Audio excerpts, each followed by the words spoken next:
반갑습니다. 말씀과 함께 하루를 시작하는 주님의 백성들을 예수님의 이름으로 축복합니다. 2023년 9월 27일 수요일 오늘 주신 말씀은 열왕기상 9장 10절부터 28절까지입니다. 솔로몬이 두 집, 곧 여호와의 성전과 왕궁을 20년 만에 건축하기를 마치고 갈릴리 땅에 성읍 20곳을 히람에게 주었으니 이는 두로왕 히람이 솔로몬에게 그 온갖 소원대로 백향목과 잣나무와 금을 제공하였습니다. 히람이 두로에서 와서 솔로몬이 자기에게 준 성읍들을 보고 눈에 들지 아니하여 이르기를 내 형제여 내게 준 이 성읍들이 이러한가 하고 이름하여 갑을 땅이라 하였으니 그 이름이 오늘까지 있느니라. 히람이 금 220달란트를 왕에게 보내었더라. 솔로몬 왕이 역군을 일으킨 까닭은 이러하니 여호와의 성전과 자기 왕궁과 밀로와 예루살렘 성과 하솔과 무기또와 게셀을 건축하려 하였습니다.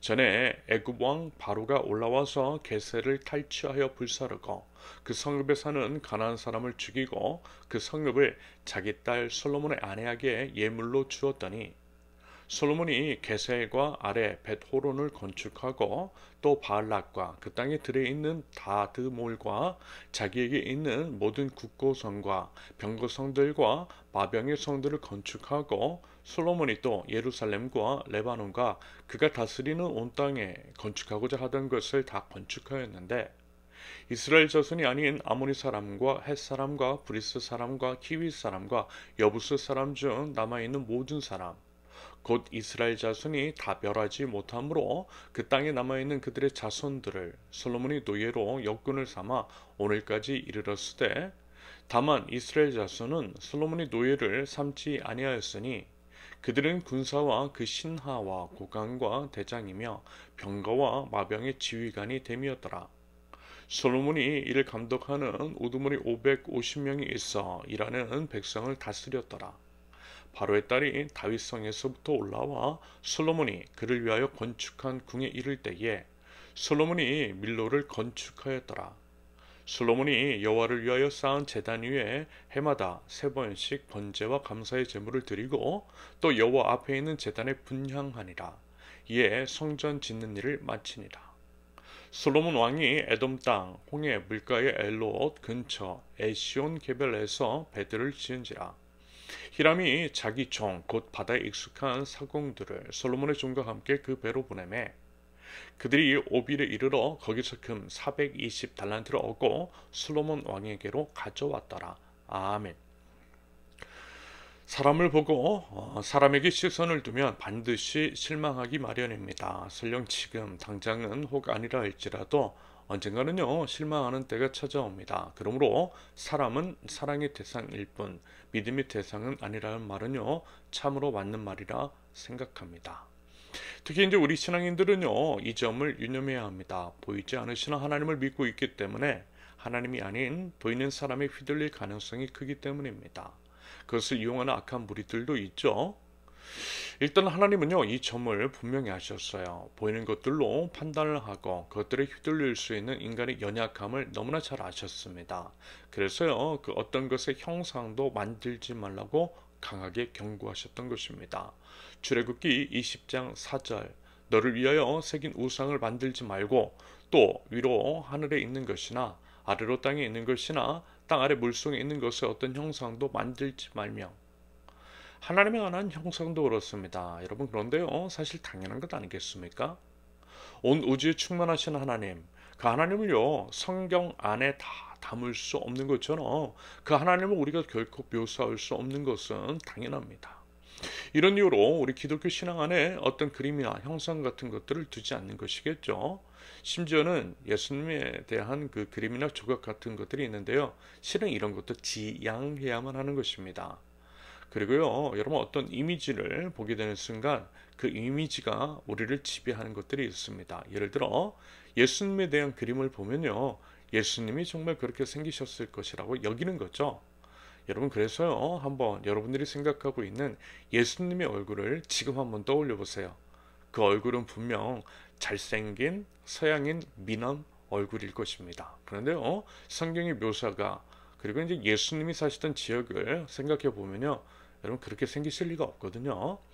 다만 예전에 우리가 봤던 서양 화가가 그린 그림을 본 이미지가 우리 인식체계를 지배하고 있기 때문에 예수님은 그런 모습이실 것이라는 식으로 떠올리는 것이라 할 수 있겠습니다. 아무튼 이제 이러한 시각적인 것, 눈에 보고 만질 수 있는 것들을 휘둘리는 연약한 우리들, 보이지 않으시고 만날 수 없는 하나님보다 보고 만질 수 있는 목사, 예를 들면 이제 목사를 마치 하나님인 것처럼 착각하는 경우들이 있죠. 그래도 지금은 목사에 대한 환상이 많이 깨져서 그런 경우가 많지는 않은데요. 그럼에도 특히 유명한 목사들에 대해서는 여전히 그런 경향이 있습니다. 또 그것을 교묘하게 이용하는 종교 기술자들이 있고요. 자신을 이미지화하고 교인들을 가스라이팅하는 경우가 적지 않더라는 것입니다. 그런데 여러분 이러면요 반드시 탈이 나요. 심지어는 신앙까지도 잃어버릴 수 있게 돼요. 하나님을 바라봐야 하는데 사람을 바라봐서 생긴 문제입니다. 물론 우리는 하나님의 형상을 투영하고 있고 우리 신앙인들을 통해 하나님이 드러나시도록 해야 하는 것은 맞지만 그럼에도 우리는 자꾸만 사람 너머에 하나님을 볼 수 있어야만 합니다. 그러면 혹 사람 때문에 실망은 해도 사람 때문에 신앙까지 잃어버리는 그런 가능성은 줄일 수 있지 않을까 싶은 겁니다. 말하자면 오늘 본문에서 솔로몬의 모습을 정확하게 방금 말씀드린 부분과 연관지어 생각해 볼 수 있겠어요. 여러분 어떻습니까? 솔로몬이라는 사람이 어떻죠? 참 괜찮지 않나요? 아버지도 다윗, 집안도 좋아요. 게다가 왕입니다. 지혜롭죠? 정치도 훌륭하게 잘해요. 참으로 흠모할 만하다라는 것입니다. 이렇게 완벽한 사람이 있을까라고 하는 생각마저 들어요. 그런데 그런 솔로몬도 아니라는 것입니다. 솔로몬도 사람이에요. 사람의 연약함, 욕심, 이기심, 죄악 같은 것들이 분명 있더라는 것입니다. 그런 요소가요 하나 둘씩 드러나고 있더라는 거예요. 예를 들어 악한 왕들의 명확한 악행이라기보다는 사소해 보이고 그냥 지나칠 수 있는 일이지만 충분히 앞으로 문제가 될 수 있는 그러한 요소들이 엿보입니다. 여러분 이런 말이 있잖아요. 알렉산더 솔제니치의 말. 작은 틈 하나일 뿐이지만 그 틈 하나가 어떻게 된다고요? 동굴 전체를 무너뜨린다. 작은 틈 하나일 뿐이지만 그 틈 하나가 동굴 전체를 무너뜨린다. 말하자면 이런 것입니다. 정말 작고 소소한 것일 수 있지만 그것들이 결국 솔로몬을 무너뜨리고 나라를 두 쪽으로 나게 만들며 그 두 나라도 멸망하게 만들더라는 것. 완벽할 것 같았던 솔로몬도 그렇지 않았다라는 것입니다. 여러분 성경에는요 이러한 이야기들이 질비합니다. 우리의 역사, 우리 인간의 역사가 그러하다는 거죠. 그러면요 여러분 이것들을 통해서 우리가 알 수 있는 것은 무엇이겠습니까? 반복해서 말씀을 드리지만 사람은 사랑의 대상일 뿐 믿음의 대상은 아니라는 것입니다. 믿음의 대상 우리가 믿고 따라야 할 분은 오직 우리 주 예수 그리스도밖에 없다라는 거죠. 그러므로 인간의 이러한 한계는 연약함은 역설적으로 우리를 하나님께로 인도합니다. 바꿔 말하면 우리의 한계를 통해 하나님을 바라보고 하나님을 더욱더 의지해야 한다라고 하는 의미겠죠. 오늘 본문의 내용 이렇습니다. 솔로몬이 여호와 하나님과 자신의 집이 완성이 되자 하나님의 집과 자신의 집이 완성이 되자 그 과정 가운데에 큰 도움을 주었던 드로왕 히람에게 보답으로 땅을 줬다라는 것이고요. 솔로몬이 하나님의 성전과 자신의 궁전 외에도 외세의 공격에 대한 방어 등의 목적으로 몇몇의 성들을 건축했다라는 것입니다. 그러면서요 여러분 한번 생각해 보자라는 거예요. 여러분 무려 몇 년이에요? 20년입니다. 20년 동안 백성들을 동원해서 성을 지었어요. 여러분 말이 20년이지 그 당시 평균 수명이라든지 건축 기술, 보건 위생 상태 등을 고려해 봤을 때 엄청나고 그래서 더 고되고 힘든 일이었을 것이라는 거죠. 그러면요 여러분 과연 하나님께서 그것들을 좋아하셨을까요? 아니요. 하나님은 어떤 분이신지를 여러분 우리가 제대로 알고 있다면 백성들을 그렇게 고생시키고 성전을 짓는 것을 원치 아니하셨을 것입니다. 하나님은 그런 분이세요. 안 그래도 어려운 상황 가운데 교인들의 고혈을 짜내고 무리한 빚을 내가면서 예배당을 건축하는 것 여러분 하나님께서 좋아하시겠어요? 아니요. 절대 아니라는 것입니다. 게다가 솔로몬이 자기 집에는 더 많은 시간과 힘을 기울였어요. 약간 꼬아서 생각을 해보면 하나님의 성전은 핑계일 수 있겠다 싶습니다. 요즘 교회들이 예배당 건축을 할 때도 이런 면이 적지 않죠. 성전 건축이라고 하는 민명하에 자기 자신의 욕심을 챙기는 경우들이 있더라는 것입니다. 하나님을 핑계 삼아 저지르는 악함들.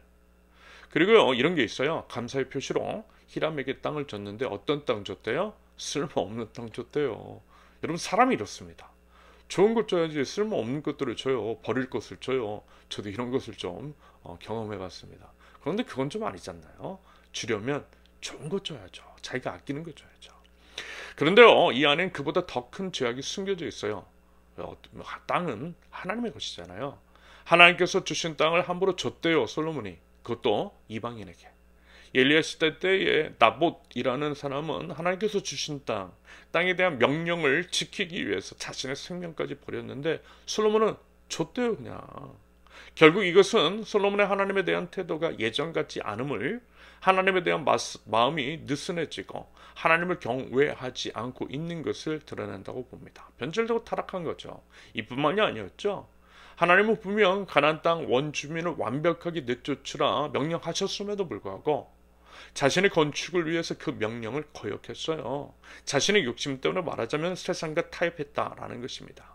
그 외에 하나님을 온전히 믿고 신뢰하기보다는 정략 결혼을 통해 자신의 안위를 챙겼던 모습이 엿보입니다. 이 모든 것들이 훗날 타락과 멸망의 이유가 되더라는 거죠. 여러분, 이렇듯이요, 솔로몬도 넘어졌어요. 실은 다윗도 넘어졌죠. 참으로 대단하고 완벽할 것 같았던 그들이 넘어졌습니다. 그러므로 누구나 넘어질 수 있어요. 우리도 넘어질 수 있어요.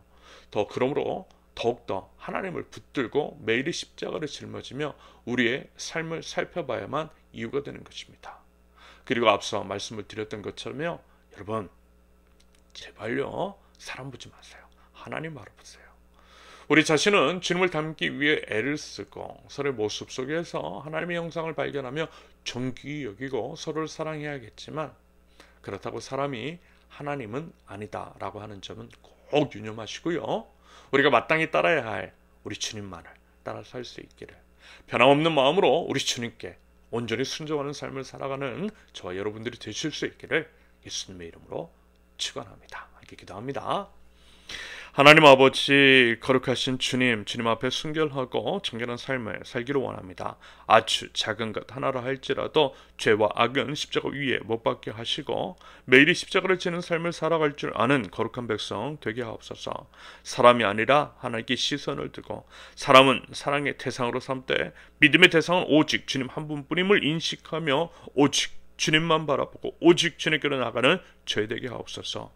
앞으로 있을 추석 연휴 가운데에 하나님 건강과 안전을 지켜주시며 무엇보다 하나님께 감사와 가족과 이웃에 대한 사랑이 넘치는 명절이 될 수 있도록 하나님 인도하시고 은혜의 은혜를 더하여 주시옵소서. 예수님의 이름으로 기도합니다.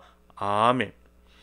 하나님께서 오늘 주신 말씀과 각자의 기도 제목을 넣고 우리 잠시 기도합니다.